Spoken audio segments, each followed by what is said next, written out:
사람은 누구를 사랑하느냐 혹은 사람이 무엇을 사랑하느냐에 따라 그 사람의 삶이 달라집니다. 무엇을 가장 귀하게 여기는가 혹은 무엇을 잃어버리는 것을, 잃게 되는 것을 가장 두려워하는가, 또 무엇을 얻기 위해서 기꺼이 시간과 마음과 힘을 쏟는가를 보면 그 사람이 실제로 무엇을 사랑하는지를 우리가 알 수 있습니다. 아마 우리가 그 사람이 말하는 내용 말고요, 그 사람의 행동을, 평소의 삶을 한 일주일 동안 이렇게 마치 트루먼 스토리였나요? 그런 것처럼 그냥 지켜볼 수 있다면 우리는 그 사람의 진심, 정말 뭘 사랑하는지를 우리는 알 수 있게 될 것입니다. 왜냐하면 사람은 말로만 사랑하지 않기 때문에 그렇습니다. 여러분, 사랑하는 것을 위해서 시간을 쓰지요? 또 사랑하는 것을 위해서 마음을 기울입니다. 사랑하는 것을 위해서 선택을 바꾸고 사랑하는 것을 위해서 무언가를 포기하기도 합니다. 여러분, 누군가를 사랑하게 되면 우리 마음속에 온통 그 사람이 마음에 자리하기 때문에 틈만 나면 그 사람 생각을 하고 있고 우리의 눈도 그 사람을, 대상을 쫓는 것을 보게 됩니다. 그래서 사랑은 단순한 감정이 아닙니다. 사랑은요, 삶의 중심을 정하는 힘입니다. 감정적으로 뭔가 풍성한 그런 것만이 아니라 우리의 삶의 중심, 내 삶의 방향을 결정하는 힘이 바로 사랑이 되는 것입니다. 우리는 이제 BBA, 바이블 빌드업 아틀라스라고 하는 흐름 속에서 신명기의 말씀을 살펴보게 되는데요. 창세기에서는 하나님의 구원 계획을 보았고요. 출애굽기에서는 종되었던 백성을 구원하시는 하나님을 보았습니다. 레위기에서는 그 백성을 거룩하게 만드시는 하나님을 만났고요. 민수기에서는 그 광야에서 실패한 백성임에도 불구하고 끝까지 그들을 신실하게 지키시는 하나님을 만나보게 되었습니다. 그리고 신명기에 이르렀습니다. 이제 신명기는 약속의 땅, 가나안 땅에 이제 들어가기 바로 직전의 상황입니다. 이제 쏙 들어가면 됩니다. 진짜 쏙 들어가면 됩니다. 그런데 지금 여기 쏙 들어가야 될 사람들은 처음 애굽에서 나왔던 사람들은 아니었습니다. 그 사람들은 들어갈 기회가 있었는데 그들의 두려움으로 인해서 그 땅에 들어가지 못했죠. 40년 동안 광야 생활을 하면서 그 사람들은 여호수아와 갈렙만을 제외하고 모든 사람이 광야에 묻혔습니다. 그리고 지금 서 있는 사람들은 출애굽의 2세대들입니다. 이 2세대들이 이제 요단강을 건너 가나안 땅으로 들어갈 것인데, 근데 이 땅을 들어가기 직전에 정말 중요한 것, 여러분, 이제 모세도 못 들어갑니다. 모세는 이 설교를 마치면 하나님의 부르심을 받아서 하나님 곁으로 가야 합니다. 더 이상 동행할 수 없습니다. 새로운 지도자를 세우고 새로운 백성들이 새로운 땅으로 들어가게 되는 것입니다. 자, 그런데 중요한 것은 무엇이냐면 그 땅에 들어가는 게 중요한 게 아니라 그 땅에 들어가서 어떤 백성으로 살아가느냐가 중요한 것입니다.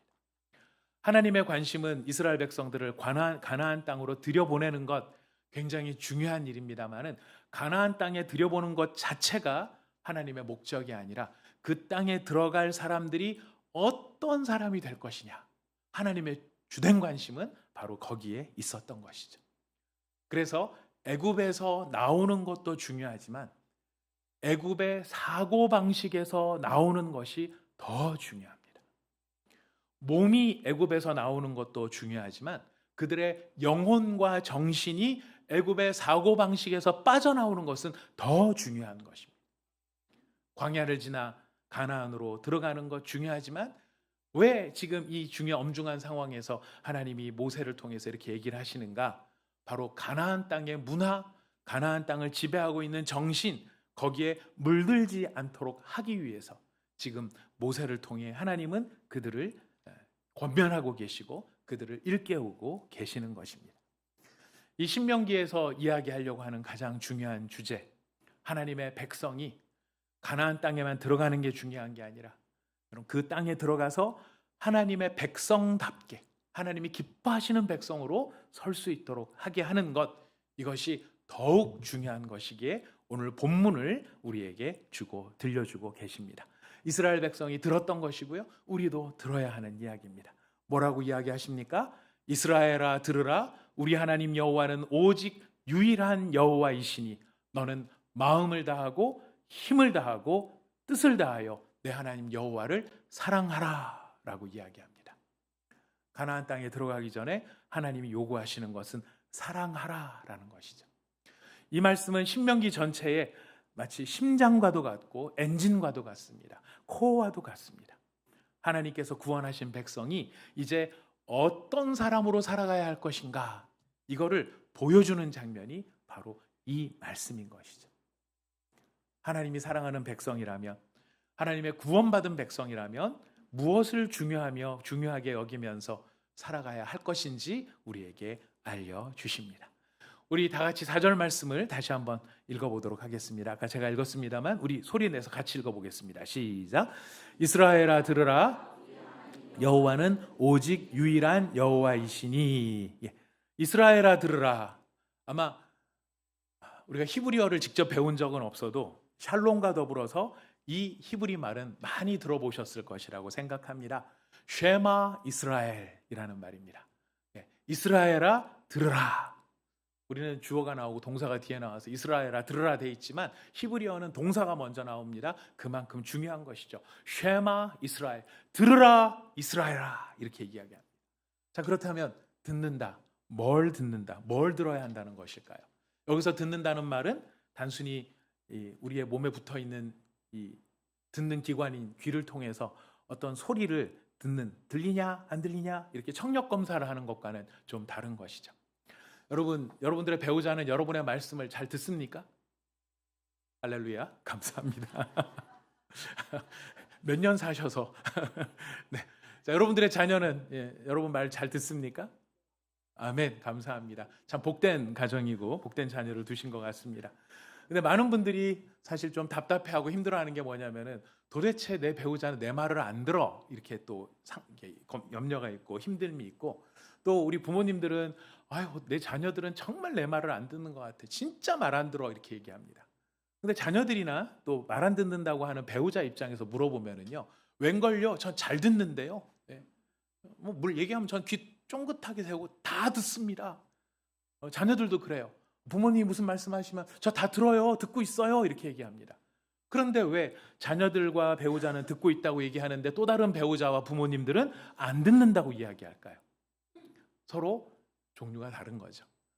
듣고 있다라고 하는 거는 그 소리가 들린다라는 뜻입니다. 아, 무슨 말 하는지 들려요, 이런 것이에요. 그런데 부모님이 자녀에게 이야기할 때 듣는다라는 건 어떤 의미겠습니까?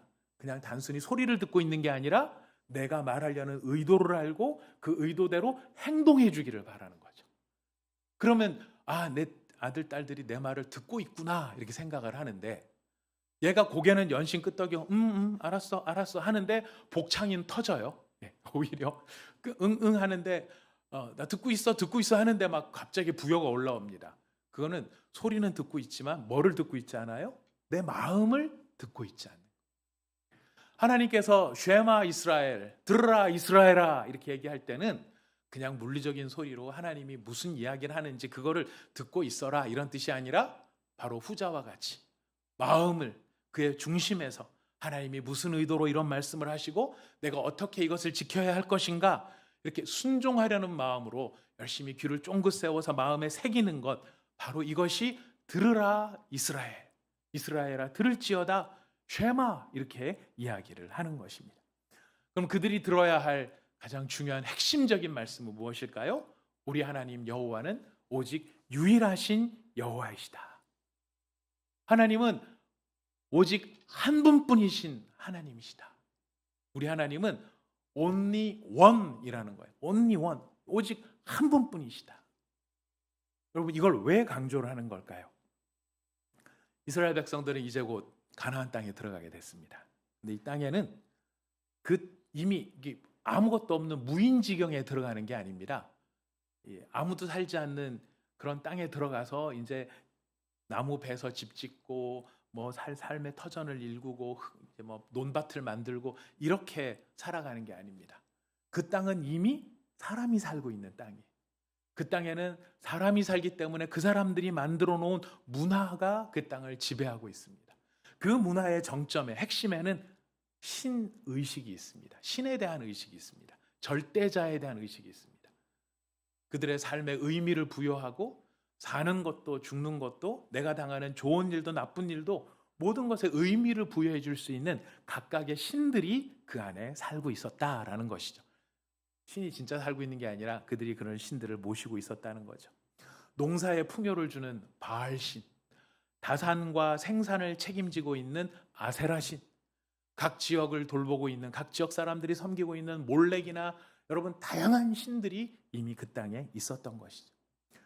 그들은 자신의 필요에 따라 신들을 골라 섬길 수 있었습니다. 농사를 지을 때는 바알의 이름을 부르고요.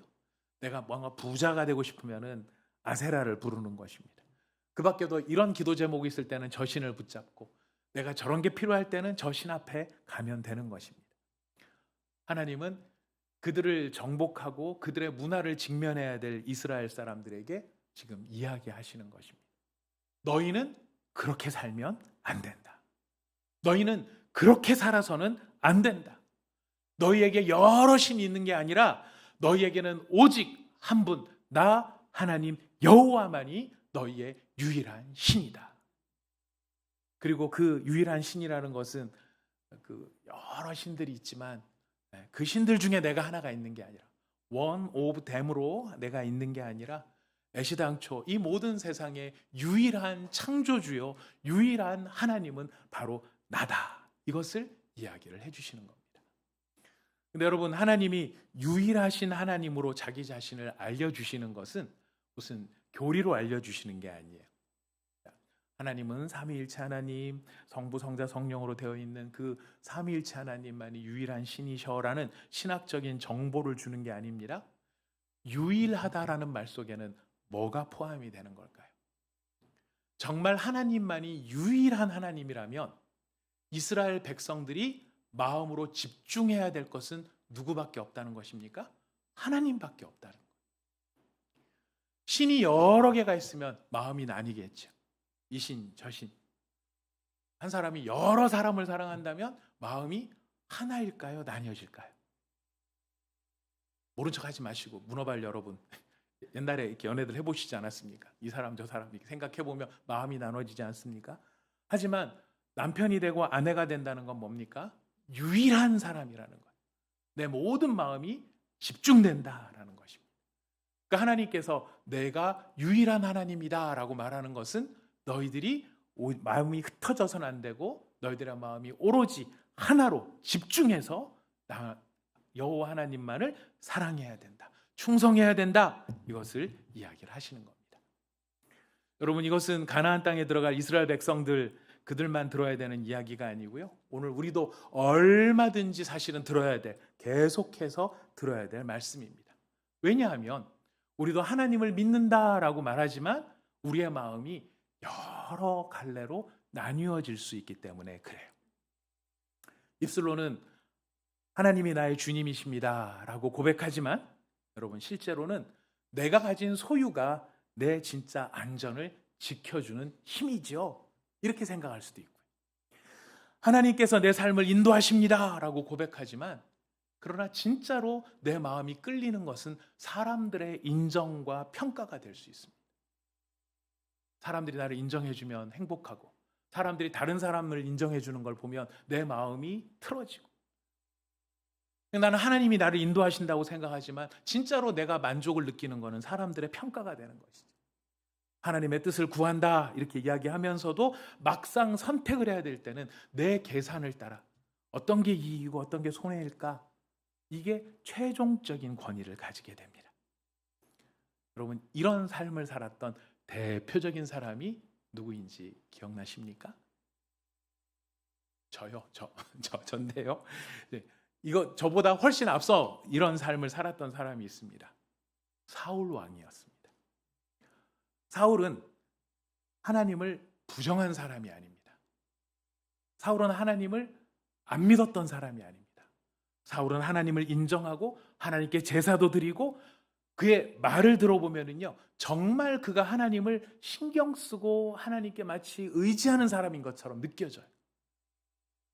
사울이 자기에게 좋은 일이 생기니까 뭐라고 했는지 아십니까? 하나님이 내게 복을 주셨다 그럽니다. 하나님이 내 길을 인도하셨다 그럽니다.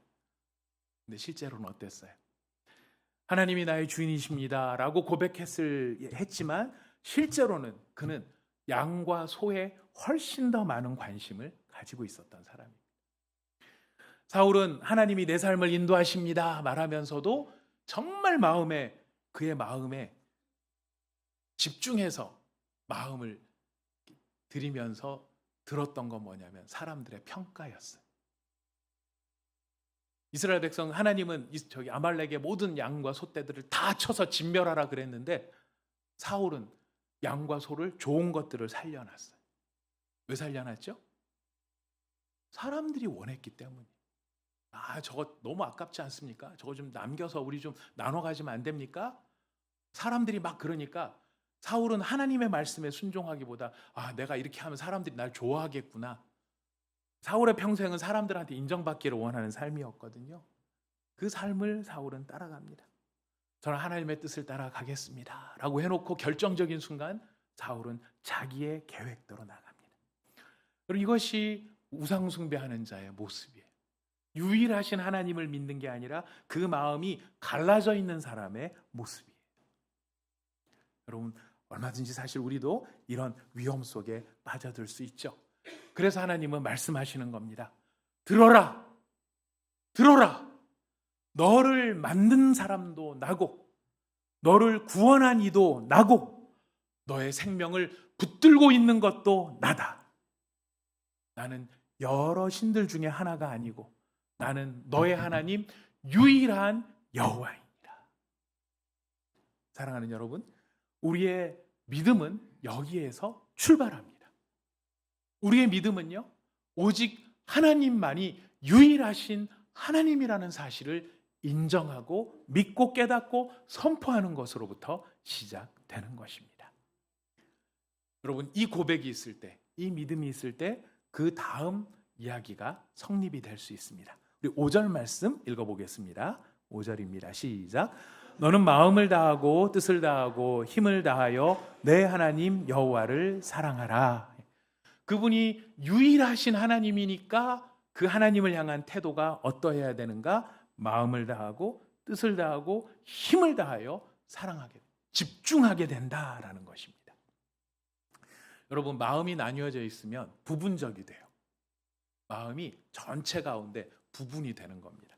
하지만 하나님은 부분적인 사랑을 요구하시는 게 아니라 너의 모든 마음을 요구하십니다. 그 모든 마음이 전심입니다. 일부의 마음은 부분적인 마음, 파편적인 마음이죠. 하나님은 전심을 요구하세요. 너의 모든 마음을 다해서. 형식적으로 요구하시는 것도 아닙니다.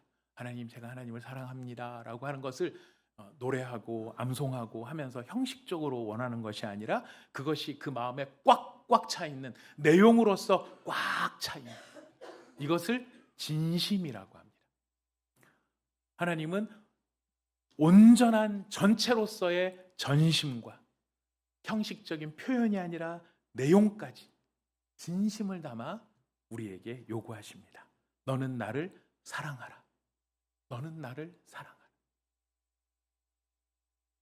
여러분, 자녀들이 사리분별을 하고 말귀를 좀 알아들을 만할 때에 여러분들께서 자녀들에게 가르치셨던 첫 번째 교훈 혹시 기억나십니까? 우리 아이들한테 여러분, 넌 이렇게 해야 된다. 넌 저렇게 해야 된다. 저도 기억이 잘 안 나더라고요. 우리 첫째 키울 때, 애들 클 때 제가 뭐를 제일 먼저 이야기했을까? 뭐 했다면 착하게 살아라, 사이좋게 지내라, 거짓말하지 마라. 아마 이런 종류의 얘기가 아니었을까 싶습니다. 그런데 놀랍게도 하나님은 이스라엘 백성들에게 하신 요구가 착하게 살아라도 아니고 나를 위해서 이런 것을 해라, 선교사가 되라, 나를 위해서 땅을 정복해라, 이런 이야기가 아니었습니다. 하나님이 하나님의 백성에게 요구하신 것은 사랑하라 였습니다. 나를 사랑해라. 그것도 전심과 진심으로. 왜 그럴까요? 왜 그걸 요구하실까요? 그것은 하나님이 이미 이스라엘 백성을 사랑하고 계셨기 때문입니다. 내가 너희를 사랑하고 있으니 이 사랑의 관계에서 너희도 나를 사랑해라. 이 관계를 하나님이 강조하고 계시는 것이죠. 내가 너희를 사랑하니까 너희를 구원해 냈고, 너희를 사랑하니까 홍해도 갈라졌고, 내가 너희를 사랑하니까 만나를 내려줬고, 너희를 사랑하니까 반석에서 물도 마시게 하였고, 내가 너희를 사랑하니 구름 기둥과 불 기둥으로 너희들과 함께 하고 있는 것이 아니냐. 그러니 너희들도 나를 사랑해야 된다. 우리는 사랑의 관계 안에 들어있는 존재다. 그러므로 마음을 다하고 뜻을 다하고 힘을 다하여 주 너의 하나님을 사랑하라. 이 말씀 안에는 뭐가 담겨 있습니까? 우리를 향하신 하나님의 사랑이 어떤 사랑이라고요? 하나님의 마음을 다하고 하나님의 뜻을 다하고 하나님의 힘을 다한 사랑으로 우리를 사랑하신다. 그 사랑이 있으니까 우리에게도 이런 사랑을 요구하시고 기대하고 계시는 것입니다. 마음을 다하고 뜻을 다하고 힘을 다한다. 인간의 이 몸을 세 가지로 나눈다 이런 뜻은 아니겠죠. 곤충은 세 가지로 나누면은 머리, 배, 가슴, 머리, 가슴, 배 이렇게 나누죠. 그런 것처럼 우리 몸도 그렇게 나눈다 이런 뜻이 아닙니다. 이것은 우리의 인격의 총책, 우리 모든 존 전제를 다 통틀어서 표현하는 말이 되겠죠. 마음을 다해서 사랑한다.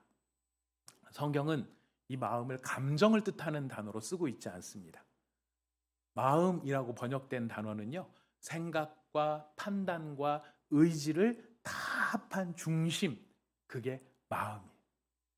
마음을 다해서 사랑한다는 것은 예를 들어서 이런 겁니다. 내 마음 안에 실제로 내가 정말 중요하게 생각하는 게 있으면 그 중요한 것을 기준으로 판단하는 것입니다. 여러분들은 어떤 중요한 의사결정을 해야 될 때 어떤 기준으로 판단을 하십니까? 많은 경우에 우리는 내가 이거 손해보는 거 아닐까? 내가 이렇게 하면 나만 상처받는 거 아닐까? 내가 이렇게 하면 인정받을 수 있을까? 내가 원하는 이런 결과를 얻을 수 있을까? 여러분, 다 중심에 누가 남아있죠? 내가 남아있는. 판단의 중심에 내가 남아있는. 그 얘기는 무슨 뜻일까요? 내가 제일 사랑하는 건 누구라는 걸까요? 사실은 나라는 뜻이. 그런데 하나님을 사랑하게 되면 어떻게 됩니까? 뭘 판단한다 할지라도 이것이 나에게 유리한가? 이게 아니라 이것을 하나님이 기쁘게 여기실까? 이건 어려운 이야기가 아닙니다. 여러분, 여러분의 첫사랑의 때로 돌아가시기 바랍니다. 첫사랑의 때로 돌아가서 제일 누군가를 정말 뜨겁게 진심으로 사랑하게 될 때 여러분의 마음속에 모든 판단의 기준은 무엇이었습니까?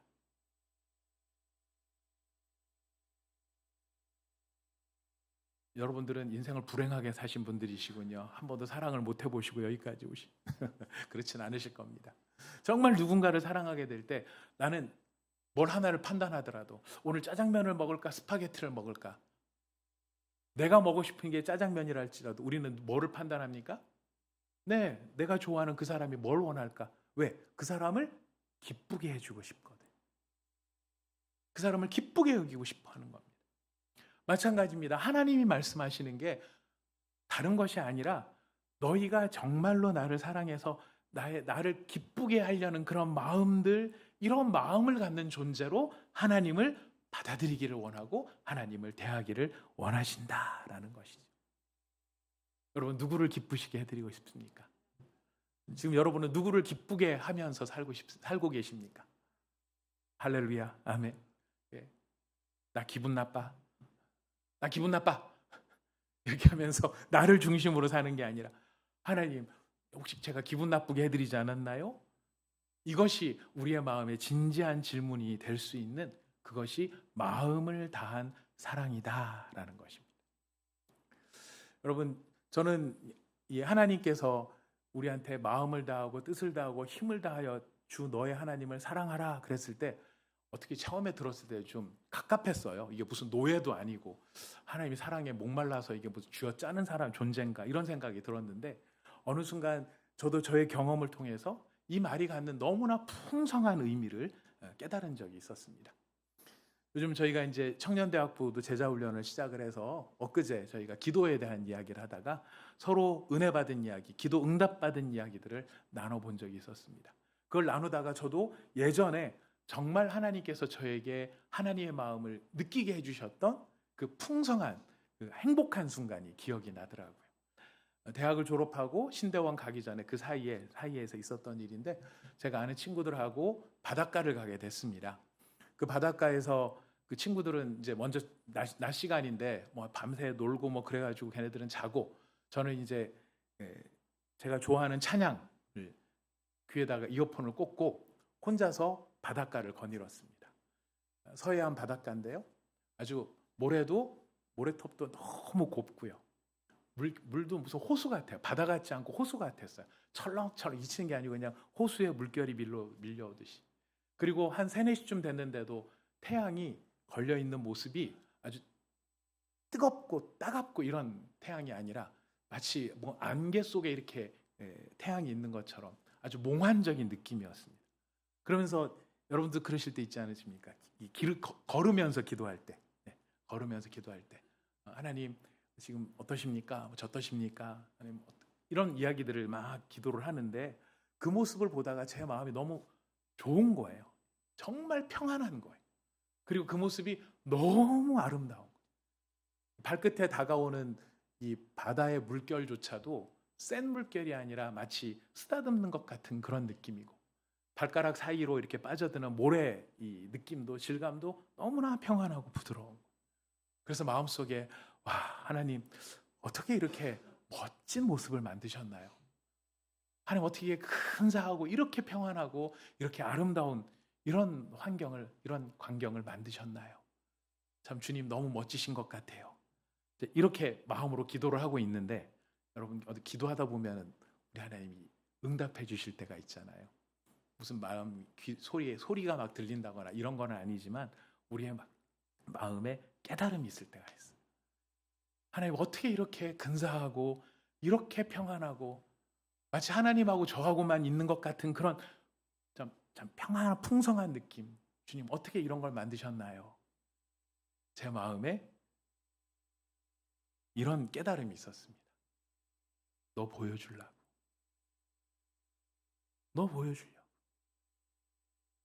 제가 그 말씀이 제 마음에 느껴지는데요, 갑자기 그 상황과 순간 전체가 너무나 아름답고 기쁘고 충만하고 평안하고, 저는 제가 계속 하나님을 위해서 뭘 해야 된다, 그때 이제 신대원 들어가기 위해서 이제 목회를 해야 되는 것에 대한 고민이 많을 때였거든요.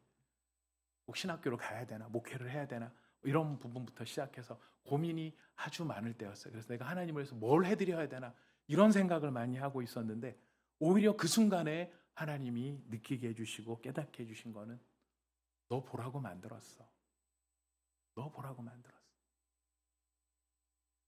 그때 깨달은 것이 이 부분이었어요. 마음을 다하고 힘을 다하고 뜻을 다하여 사랑해야 되는 것은 내가 하나님께 해야 되는 일이지만, 왜 하나님이 나에게 이것을 요구하시는가? 그것은 하나님이 먼저 나를 뜻을 다하고 힘을 다하고 마음을 다하여 나를 대하고 계시기 때문이었습니다. 여러분, 하나님이 우리를 설렁설렁 대하고 계실까요? 하나님 우리를 대충 야 먹다 남은 밥 여기 있다 물 말아 먹어라 이러고 주실까요? 우리 하나님은 나를 사랑하시되 마음을 다하여 사랑하시고 뜻을 다하여 사랑하시고 힘을 다하여 사랑하신다. 여러분, 뜻을 다한다는 말은 또 무슨 뜻일까요?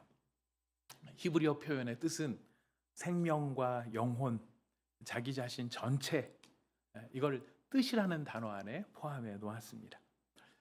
뜻을 다한다. 여러분, 취미생활 다 갖고 계시나요? 네. 여러분 취미생활이 무엇입니까? 저도 취미생활 합니다. 제 취미는 공부입니다. 생각보다 야유가 적어서 다행입니다.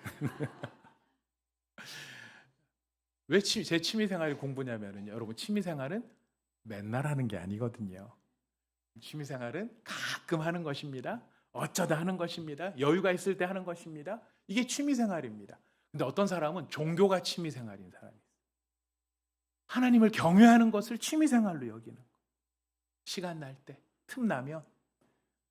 여러분, 뜻을 다한다는 말은요, 어쩌다가 내가 시간이 되고 집중력이 생기면 그때 하나님께 마음을 드린다라는 뜻이 아닙니다. 주일날 어쩌다가 한번 나와가지고 내가 예배 한번 드리고 가는 그런 취미생활로서의 하나님의 관계가 아니라는 거예요. 하나님이 우리를 돌보실 때 너 참 네가 있었지? 아유 내가 너 잊고 있었다. 이러면서 가끔 우리를 돌아보시는 그런 분이 아니시라는 거예요. 뜻을 다하여 사랑하신다는 것. 지금 집중하고 계신다는 것입니다. 그렇기 때문에 우리에게 하나님이 기대하시는 것은 바로 그렇게 우리가 하나님께 집중해서 하나님을 사랑하기를 원하시는 것입니다. 힘을 다하여 살아간다는 것은 내가 가지고 있는 모든 자원의 방향이 하나님께로 향한다라는 뜻입니다. 시간은 어떻게 쓰고 돈은 어떻게 쓰고 건강은 재능은 내 사회적 위치와 영향력을 무엇을 위해 사용할 것인가? 우리는 종종 하나님을 사랑한다는 것을 감정의 영역으로 축소해서 생각합니다. 찬양을 부르다가 눈물이 날 때가 있습니다. 은혜입니다. 기도를 하다가 마음이 뜨거워질 때가 있습니다. 은혜입니다. 우리는 그러면은 하나님을 사랑한다라고 생각합니다. 귀한 일입니다. 하지만 여러분, 성경이 말하는 사랑은요, 거기서 멈추는 게 아니에요. 그냥 찬양하다가 마음에 눈물이 흐르고 뜨거워졌다고 해서 그 순간 사랑이 아니라 우리의 모든 삶의 시간표가 달라지는 거예요. 돈의 흐름이 달라지는 겁니다. 관계의 방식이 달라지고 선택의 기준이 달라지는 겁니다. 하나님을 사랑하는 마음으로 모든 것들이 재해석이 되는 것입니다. 아내도 자녀도 나의 사업과 나의 비전과 나의 꿈도 각각의 것을 생각하는 것이 아니라 하나님을 통해 그 모든 일들이 바라보게 되어지는 것이고 해석되는 것이고 거기에 우리의 모든 자원의 방향이 나아가게 되는 것이죠. 이런 사랑, 마음을 다하고 뜻을 다하고 힘을 다한 이런 사랑 참 좋은 것인데 어떻게 해야 될까? 여러분, 그 다음에 이렇게 우리에게 구체적으로 이 사랑이 이렇게 표현되는 것이라는 것을 알려줍니다. 우리 6절 말씀부터 9절까지 다시 한번 읽어보도록 하겠습니다. 시작. 오늘 내가 내게 명하는 이 말씀을 너는 마음에 새기고 내 자녀에게 부지런히 가르치며 집에 앉았을 때에든지 길을 갈 때에든지 누워 있을 때에든지 일어날 때에든지 이 말씀을 강론할 것이며 너는 또 그것을 내 손목에 매어 기호를 삼으며 내 미간에 붙여 표로 삼고 또 내 집 문설주와 바깥문에 기록할지니라. 하나님은 하나님을 마음을 다하고 뜻을 다하고 힘을 다하여 사랑하도록 하기 위해서, 이 사랑을 유지하도록 하기 위해서 첫 번째 우리에게 하나님의 말씀을 우리 마음에 새겨 놓으라고 이야기합니다. 새겨 놓으라. 너의 마음에 새겨 놓으라. 두 번째는 너의 자녀들에게 부지런히 가르쳐라 라고 얘기합니다. 부지런히. 하나님을 사랑하는 일과 우리가 자녀들에게 부지런히 가르치는 일이 무슨 상관이 있기 때문에 그런 것일까요? 여러분, 이스라엘이 받은 그 사랑은 이스라엘에게만 머물러서는 안 되었습니다. 그리고 우리는 가르치는 일을 통하여서 우리가 진짜 중요하게 생각하는 것이 무엇인지를 우리 사랑하는 자녀들에게 물려주게 되는 것이죠. 생육하고 번성하라고 창세기는 말을 합니다. 여러분, 생육하고 번성하라는 것은 몸만 물려줘라 이렇게 느껴질 수 있어요. 우리가 태어나게 해줬잖아요. 우리가 자녀들이 우리를 통해 태어났잖아요. 그러니까 생육하고 번성하라, 우리 자녀들을 많이 낳아라, 그걸로 끝날 수 없다는 뜻입니다. 자녀들을 가르치라는 것은 몸만 물려주는 게 아니라 너희들의 영혼과 너희들의 정신과 너희들의 믿음을 물려주라라는 것이. 자녀들이 잘 사는 것도 중요하고 오래 사는 것도 중요하지만 자녀들의 그 몸이라고 하는 하드웨어 안에 들어가 있어야 될 소프트웨어와 컨텐츠로서 정말 있어야 될 중요한 것, 그것이 하나님을 사랑하고 하나님을 신뢰하는 것이라. 근데 여러분, 이 사랑하는 자녀들을 어떻게 가르칠까요? 여러분, 자녀들은 부모의 말만 듣는 게 아닙니다. 자녀들이 보고 깨닫고 여러분 자녀들의 영혼 속에 스며드는 것은요, 아빠 엄마의 말 때문에 말이 스며드는 그런 것이 아니라요, 부모가 실제로 무엇을 두려워하는지를 자녀들이 느낍니다. 부모들이 무엇을 가장 중요하게 여기는지를 자녀가 보는 것이. 자녀들은 부모가 실패했을 때 어떻게 반응하는지를 보는 겁니다. 우리 부모님들은 돈을 어떻게 쓰는지를 보고 있는 거예요. 그리고 다른 사람들을 어떻게 대하는지를 생생하게 봅니다. 부모들이 말하는 성도에 대한 이야기와 교회에 대한 이야기, 그러면 이런 것들이 그들에게 스며드는 거예요. 상담학에서는 에너미 이미지라는 말을 중요하게 여기더라고요. 저도 이번에 새롭게 좀 배우게 됐는데요. 에너미 이미지, 적 이미지라는 겁니다. 부모들이 자녀들한테 일부러 하는 건 아니에요. 근데 부모들이 보통 때 쓰는 말 속에 내가 좋아하는 사람 이야기도 있지만 내가 안 좋아하는 사람 이야기도 있잖아요. 그게 에너미 이미지예요. 나의 적인 적, 나의 적. 이걸 얘기하신 분의 그 본인 이야기를 하시더라고요. 자기는 아버지는 군인이었고 어머니는 경상도 여자였는데 아버지 어머니가 사이가 안 좋아서 나중에는 이혼을 하셨대요. 자기가 성장하면서 계속 들었대요. 아버지는 자기한테 얘기할 때 너는 절대로 경상도 사람 만나지 마라 이렇게 얘기를 하셨대요. 어머니는 어머니는 너는 세상에 두 쪽이 나도 절대로 군인은 만나지 마라. 자기는 한 번도 군인을 만난 적이 없고 한 번도 경상도 사람을 경험해 본 적이 없는데 자기 마음에는 경상도 사람이 싫고 군인이 싫은 마음이 있더라는 거예요. 그게 에너미 이미지라고 하더라고요. 이게 물려진다는 거예요. 흘러간다는 거예요. 부모들이 착하게 살아라, 좋게 살아라 이런 이야기를 듣고 자녀들이 반응하는 게 아니라 부모의 눈에서 눈물이 나고 부모가 증오심을 갖고 부모가 싫어하고 자기가 경험한 게 아니고 자기가 직접 들은 자기가 이렇게 자기한테 다가왔던 게 아닌데 어머니 아버지가 걱정하고 한숨 쉬는 걸 보니까 그게 자기 마음의 아픔으로 남고 그렇게 만드는 사람이 싫은 거예요. 자녀들은 한 번도 경험해 보지 않았지만 그 마음속에는 에너미 이미지가 생기고 그게 유전이 된다는 거예요. 부모님이 하나님 제일 중요하다 이렇게 아무리 이야기를 해도 실제 삶의 모든 판단이 성적이고 모든 판단이 성공으로 귀결이 되면 자녀는 부모의 말이 아니라 삶을 배우는 거예요. 부모가 기도해야 돼 아무리 이렇게 이야기를 해도 문제가 닥치면 불만이 터져나오고 분노가 솟아나오고 막 그 인간에 대해서 막 쌍소리가 튀어나오면 자녀들은 기도가 생각이 나는 게 아니라 부모의 그 무서운 얼굴이 생각이 난다. 부모가 아무리 예배가 중요하다라고 말을 해도 부모가 주일 예배를 편의적으로 드리고 다른 일 있으면 빠지고 이게 중요한 게 아니라 이게 더 중요해라고 하는 이것이 자녀에게는 우선순위를 결정하게 한다는 거예요. 여러분 이런 말은 참 부담스럽습니다. 왜냐하면 우리 가운데 누구도 사실 이런 기준으로 놓고 보면 완벽한 부모가 없기 때문에 그래요. 성경 우리한테 완벽한 부모가 되라는 것을 이야기하시는 걸까요? 아닙니다. 진짜 중요한 것은 회개하는 모습을 보여주라는 것이. 우리가 연약하고 우리가 부족하고 우리가 모자랄 수 있습니다. 그럴 때 맞아, 아빠가 잘못했다. 이건 엄마가 잘못했다. 우리 다 함께 하나님 앞에 나가서 다시 서자. 이런 모습의 연약함이 나한테 분명히 있다. 이거 하나님이 기뻐하시는 일이 아니다. 아빠가 그걸 깨달았다. 그러니 우리 다시 하나님 앞에 나가자. 여러분 이것이 자녀에게 물려줄 수 있는 우리의 믿음이라는 것입니다. 여러분들의 자녀들에게 한번 물어보십시오. 너는 나에게서 뭘 보았느냐? 넌 나한테 뭘 배웠느냐? 여러분 착각하시면 안 됩니다. 내가 해주려고 노력했던 것들이 있잖아요. 내가 자녀들한테 해주려고 많이 노력했던 거. 여러분 우리는 이걸 막 해주면서 자녀들이 이걸 받아쓰리라고 생각을 합니다. 아닙니다. 내가 해주려고 했던 거를 보는 게 아니에요.